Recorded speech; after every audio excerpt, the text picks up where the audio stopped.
Okay, so the Mandela effect.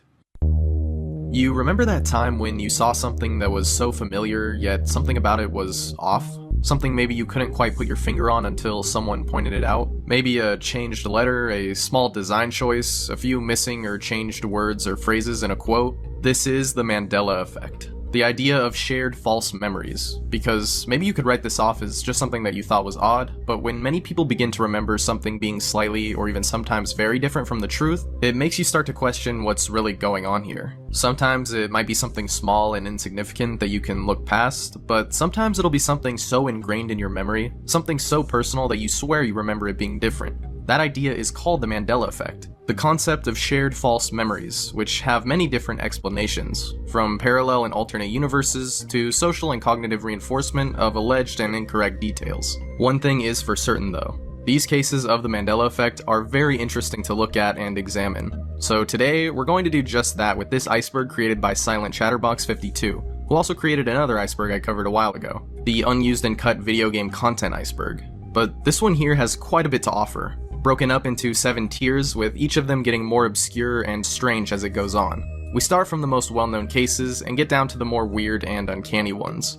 So without further delay, let's jump into the Mandela effect iceberg.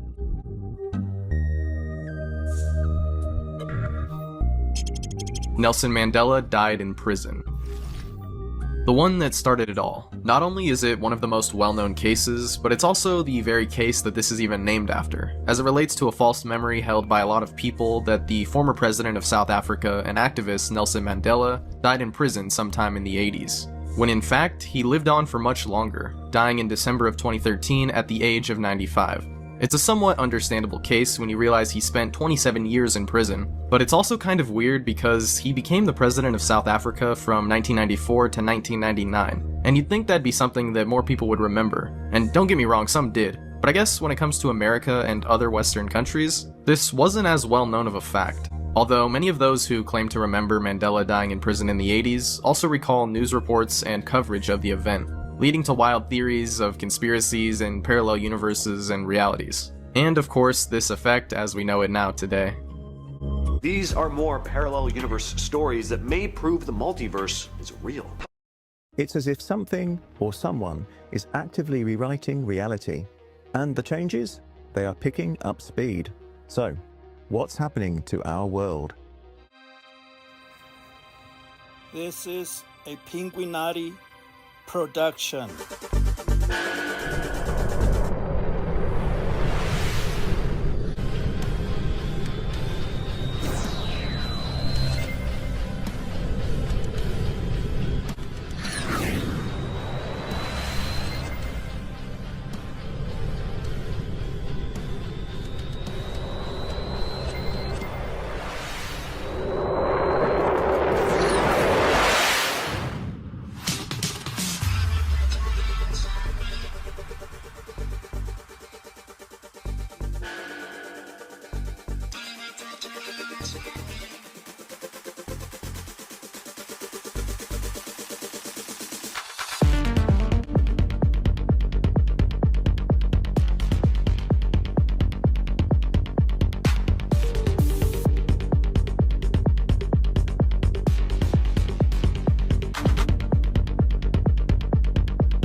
Berenstein Bears. This is also one of the most well-known cases, and for some also one of the most compelling, due to it being a part of a lot of people's childhoods. So let me just come right out of the gate with this. Which of these two spellings seems correct to you? Is it Berenstain Bears or Berenstein Bears?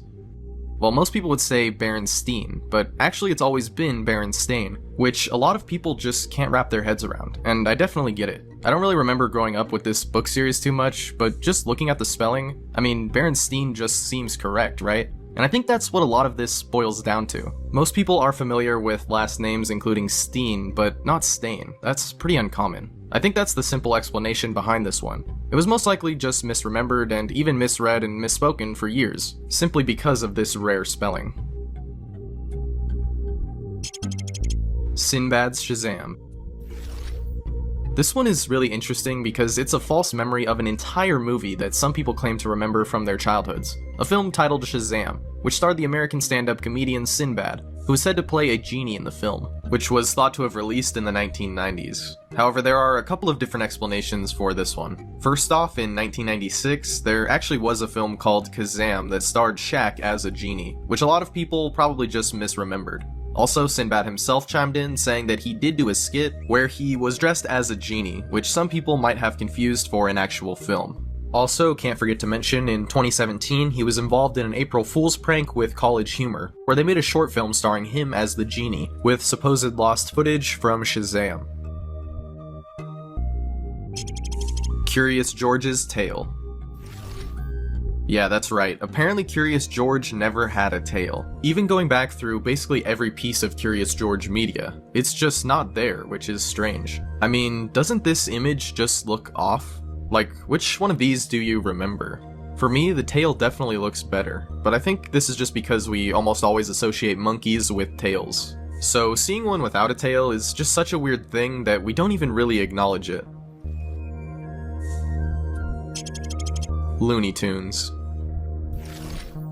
So which one of these spellings of the Looney Tunes looks correct to you? For me and a lot of other people, we immediately remember tunes as in cartoons, but actually this isn't the correct spelling, strangely enough. It's always been spelled tunes, like as in music, I guess. This one is just so strange to me, and I think kind of like Curious George's tail, it's just such an odd choice that people's brains won't recognize this spelling until they go back and actually look at the evidence. Because it's a cartoon, right? So tunes would make the most sense, but I guess not. Apparently it was titled Looney Tunes because it was about the music and not really the animation aspect, at least when it was initially created. Monopoly Man's monocle. This one's also pretty crazy, so which of these looks right to you? Is it the one with the monocle or without? Because apparently he never had the monocle. Crazy stuff. I mean, this just looks weird to me. Again, I think this one boils down to associations and filling in gaps of memory, because we usually associate these eyeglasses with old guys with top hats and mustaches. Also, it could be because of the mascot Mr. Peanut from the company Planters, who does in fact wear the monocle. And apparently there were also some obscure instances in which the Monopoly guy did have the monocle, but generally he is seen without one. No, I am your father. Luke, I am your father.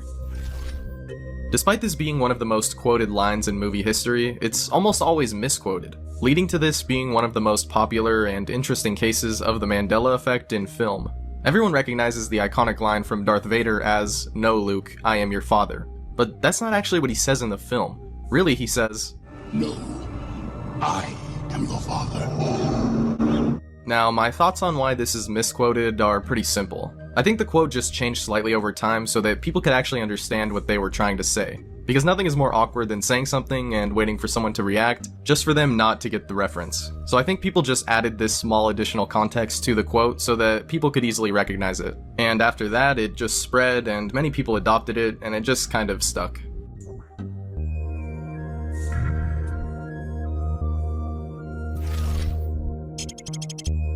Kit Kat.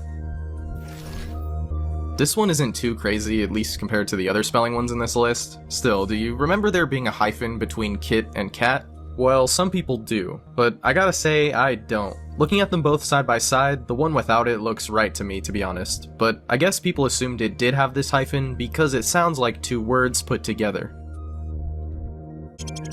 Pikachu's colored tail. This one really got me, and I'm not even that big of a Pokemon fan or anything. I mean, I played a couple of the games when I was a kid, but still, one of these just looks off, right? Let me rephrase that. Which of these do you remember from the games, the anime, whatever? This one, right? With the black tip on the tail? Because that one actually isn't correct. Pikachu has actually never had black on its tail, but this could be explained by a couple of things. For one, Pikachu's evolutions do have black on their tails, Also, it seems that there could be black on the tip because it would actually match his ears, but it doesn't end there for Pikachu Mandela effects, because apparently Pikachu has 2 brown stripes on its back. Now, a lot of people probably already knew this, but this just comes down to Pikachu not really revealing his back too much, at least from what I've seen, but still, it does look kind of odd to me, to be honest. Robber emoji. Cases like these are really interesting, as it involves something that people remember that has never even existed. In this case, it relates to a robber emoji that many people remember vividly, even giving descriptions and artist renditions of what it looked like. And for me, I can't really say I remember this, but it does look like an emoji that could exist. But after a lot of digging, no one could find any trace of this emoji. And it could just be that people were using a couple of emojis together to get that same kind of message, like using the money bag plus one of the people ones, but I'm not too sure with this one. It's definitely interesting. Interview with a vampire. So I don't know too much about this one, so I can't speak from personal experience, but for those of you who know about this novel or its adaptations, which of these sounds correct to you? Is it Interview with a Vampire or Interview with the Vampire? To me, I immediately think Interview with a Vampire, but no, it's actually the vampire. It's really a small difference, but many people also remember it being the former. There's a couple of theories on this one. First, if you say Interview with the Vampire fast enough, it can kind of sound like you're just saying a vampire, which over time may have changed what people thought the title really was. Or it could also be that people just think a vampire sounds better than the vampire, because I guess usually in a story there's not just one. Life is like a box of chocolates. So we've got another misquote here, one from the iconic film Forrest Gump, and I'm starting to notice a trend here. It really is the most used movie quotes that get changed over time, and it's pretty interesting. Anyway, this refers to the scene where Forrest is sitting on a bench and says the line, "Life is like a box of chocolates." Well, actually no. What he really said was, "My mom always said life was like a box of chocolates." Not too big of a difference there, probably just people changing the quote to make it sound more applicable in a given situation, using is instead of was because, you know, life is still going, I guess. Febreze. Another small spelling one, but still this one is interesting. Take a look at these 2 spellings. Which one looks correct to you? If you said Febreze with 2 E's, surprisingly you'd be incorrect. It only has 1 E, and always did. Although this one can be pretty easily explained, I think, because obviously the actual word breeze is spelled with 2 E's, so our brains, I guess, just make the association between that word and the brand Febreze, especially when you say it out loud. It sounds like it should have 2 E's. Oscar Mayer. Here's another simple spelling one. Which of these looks right? If you said Oscar Mayer with an A, then you would be correct, but that's not how many people, including myself, remember the spelling of this meat brand. I think this is yet again just a case of people assuming it was spelled with an E, due to that being the more common spelling of this last name. Hello, Clarice.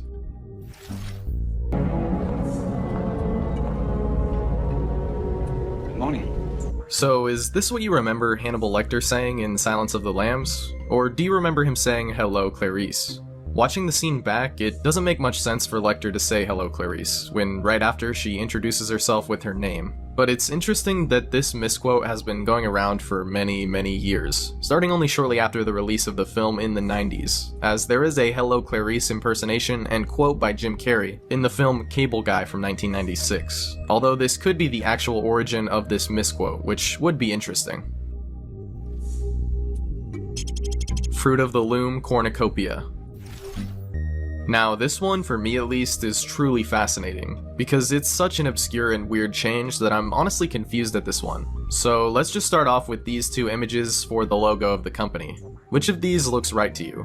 Doesn't it seem like the one missing this thing, the cornucopia, is wrong? Well, apparently no, this is the actual logo. There is no cornucopia on it. Now, this is just strange. How did so many of us misremember this strange item being behind the fruit? I mean, I didn't even know what a cornucopia was until I googled it, but still, it feels like this was always there. And interestingly, there are many examples of this brand being parodied using the cornucopia.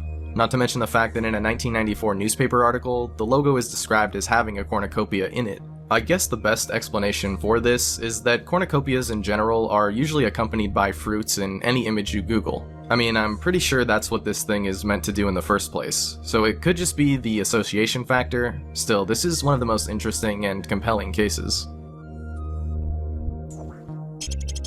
Sex in the City.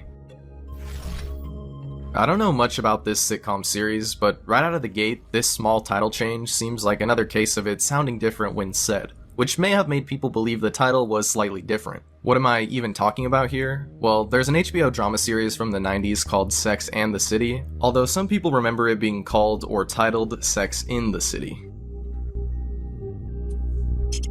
Mona Lisa Never Smiled. So that title is a little bit of a spoiler, but before I show you the Mona Lisa, think of what the painting looks like in your head. Now, which of these looks like what you pictured? For me, it was definitely the one with no smile, but that's the fake one. She really did have a smile on her face in the real painting, which is really interesting. It's been said that the expression can look a little different from certain angles, but to me it definitely seems like a smile on the real Mona Lisa, despite some recreations and replicas looking a little different. Fruit Loops. Alright, you know the drill by now. Which of these do you remember? Because if you said Fruit Loops with fruit spelled correctly, then you'd actually be wrong. This is the correct one. It's another case of a small but strange spelling choice that is just so weird that we choose as humans to not recognize it. At least that goes for some of us anyway. But hey, now you know. Volkswagen logo is connected. Now, this one is pretty funny because it's such a small detail, but it turns out a lot of people who either owned a Volkswagen or saw them years ago remember seeing no gap in the logo, which of course is now present. Now, it's one of those things that's such a small detail that I think people just omitted it from their memory, as it really serves no purpose and honestly looks better without it. Plus, it's actually so small, who is even going to notice that unless you point it out? C-3PO never had a silver leg. I'm not even a big Star Wars guy or anything, but this was just crazy to me when I first saw it. Which of these do you remember from the movies, or even anything Star Wars related? Because if you said the one without the silver leg, that's wrong. Apparently he's always had this silver leg, even since the original trilogy. Even the toys and everything have this silver leg, and somehow I and many others just never noticed. Although there are some old figures that have both legs gold. Still, it's a weird one for sure. Jiffy. Now, this one didn't really get me like some of the others, because I literally always buy this brand of peanut butter, but for some, the Jif brand just doesn't seem right, and they remember it being called Jiffy, with the jar looking something like this. And I mean, to be honest, Jiffy does sound more like a peanut butter brand than Jif. Like, I feel like I've heard a lot of people call it Jiffy, so I guess that might have perpetuated this misconception.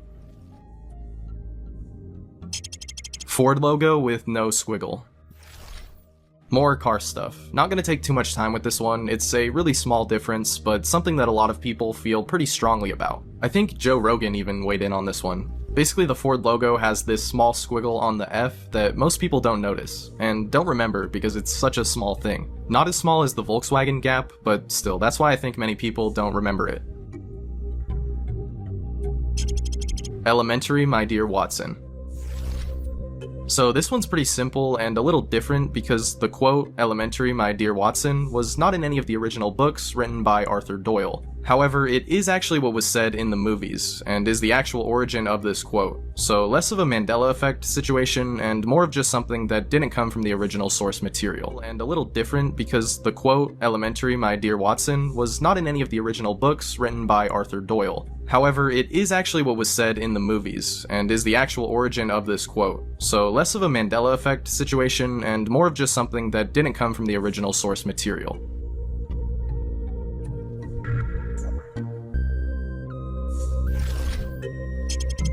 Mirror, mirror on the wall. This is one of those quote ones that is just wild to me. So anyway, whoever's seen the Disney animated film Snow White and the Seven Dwarfs knows this quote. Hell, even if you haven't seen the movie, you've probably heard it at one point or another. The scene in question shows the evil queen with the mirror, and what does she say? "Mirror, mirror on the wall, who's the fairest of them all?" Well, no. Actually, she says this. Magic mirror on the wall, Who is the fairest one of all? That one word change has got people scratching their heads. I mean, just look at the comments on clips of this scene. Everyone remembers it mirror mirror on the wall. Again, I think this is just a perpetuated misquote that has been passed on to many people over the years. A movie was even made called Mirror Mirror, which just goes to show how deep this misquote was ingrained in our culture. Really fascinating stuff. Depends adult diapers. Now I gotta say, I didn't expect adult diapers of all things to appear on a Mandela Effects list, but here we are. Anyway, some people remember it being called Depends instead of just Depend. And interestingly, out of all things, this is one of the cases that is most compelling for some people. However, I have seen some point out that this could be a simple case of people adding on the S to make it sound plural, which is something that some people do with other brands and products. Risky Business dance scene. In the film Risky Business, there's a scene with Tom Cruise dancing and singing, and it's one of the most famous scenes from the film. So much so that it was even parodied in The Simpsons. And curiously, even in that version, Homer can be seen wearing sunglasses. Not just there too, there are other parodies of the scene, and pretty much all of them have the person wearing sunglasses, even though Tom Cruise wasn't wearing any in the actual scene. Now, there's kind of an explanation for this one, because in the film, Tom Cruise's character is constantly seen wearing the sunglasses. So you begin to associate the character of Ricky with the glasses, and maybe your mind just remembers them because they were in a lot of the other scenes in the film and even on the posters. But not only that, the parodies of the scene also probably perpetuated this, because they might have used the glasses to help show the audience who and what they were actually making a parody of. It's a Beautiful Day in the Neighborhood. It's a beautiful day in this neighborhood. So did that sound right to you? Or do you remember It's a Beautiful Day in the Neighborhood? Because that's what a lot of people who grew up with this show remember, but it's not actually the case. Now, this one is kind of understandable, it's a small change, and maybe it was just another quote that changed slightly over time with people saying it. Tinkerbell writing the Disney logo. Bruh. No way this didn't happen. I watched way too many DVDs when I was a kid with this exact animation for it not to exist. No way. I can vividly remember it, like I can play it back in my head. There's even been some recreations of it that look pretty faithful to what I and a lot of others can remember, but apparently it never happened. Specifically the intro with the blue background and the white castle. Pretty crazy stuff. Captain Crunch. So a lot of these changed name ones have kind of small differences, you know, a letter or two, but this one is pretty wild considering it cuts out so many letters that a lot of people remember seeing. Because if this is how you remember Captain Crunch, well, you're mistaken, because this is actually how Captain Crunch has always been spelled. And I mean, to me, this just looks weird. However, this probably comes down to the fact that it's still called Captain Crunch despite this awkward spelling, which naturally made people recognize that word and fill in the gaps in their head with the actual spelling of it. Although it's kinda crazy that we would buy this cereal and look directly at the box every time we poured ourselves a bowl and never notice the way it was spelled, even though it may seem like the logo and spelling changed and that the company was Cap'n. What if I told you? What if I told you that Morpheus never actually said, "What if I told you?" No, but seriously, apparently he never said it, despite all the countless memes that were made since like 2012. The full line that a lot of people remember is, "What if I told you that everything you knew was a lie?" But that was never actually said, and it's likely that this quote actually came about from the memes, or at least was popularized enough by them to the point that people thought this was an actual line from the movie. Although the origin of "What if I told you" could go back even further, as there have been claims that this line was used in various reviews of the film, and even certain scripts from around the film's release in 1999. But these accounts cannot be confirmed. Beam Me Up, Scotty.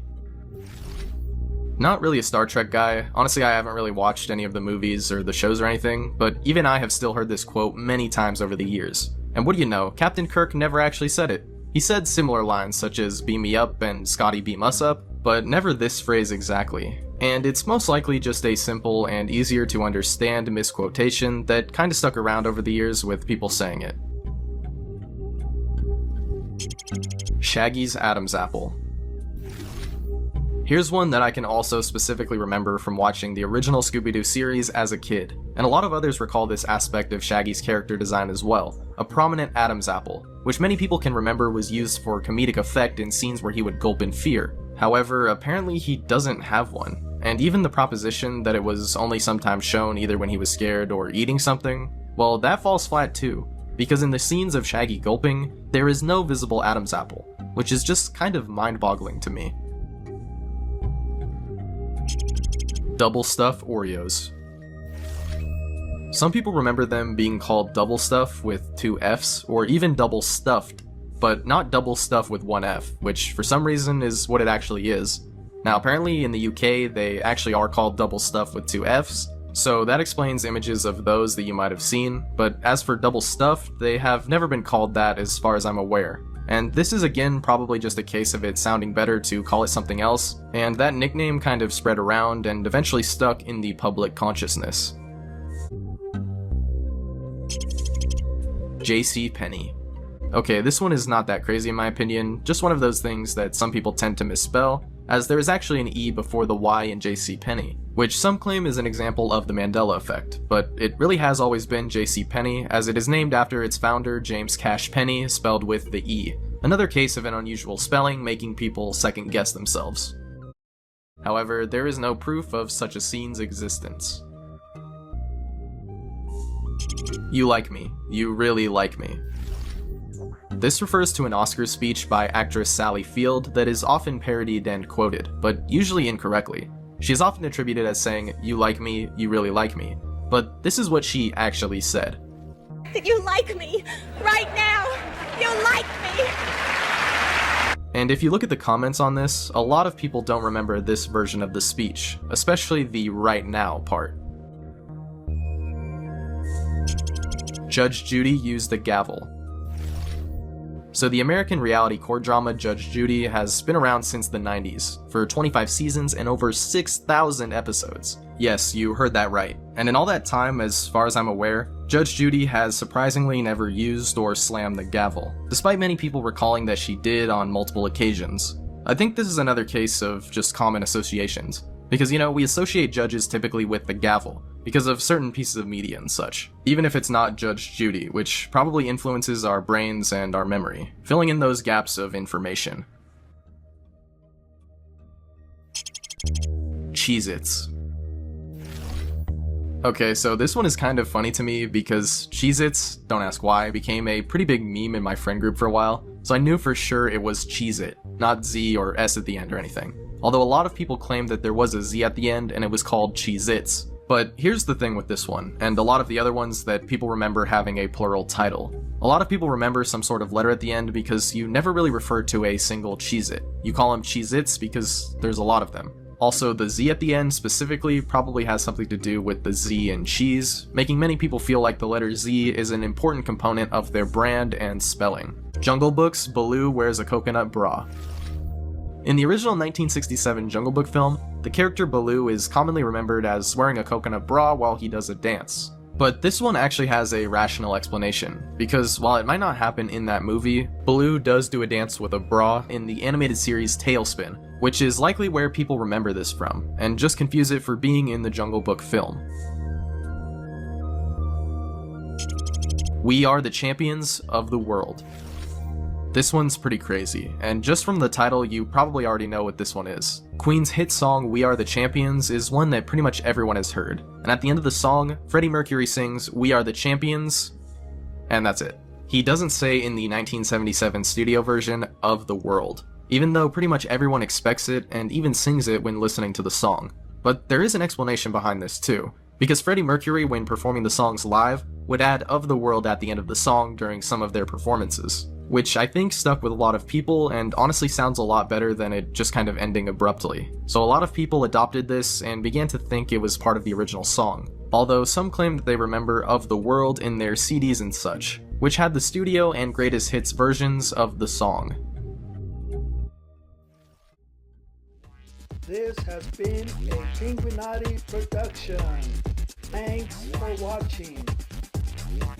If you'd like to support the channel, links are in the description.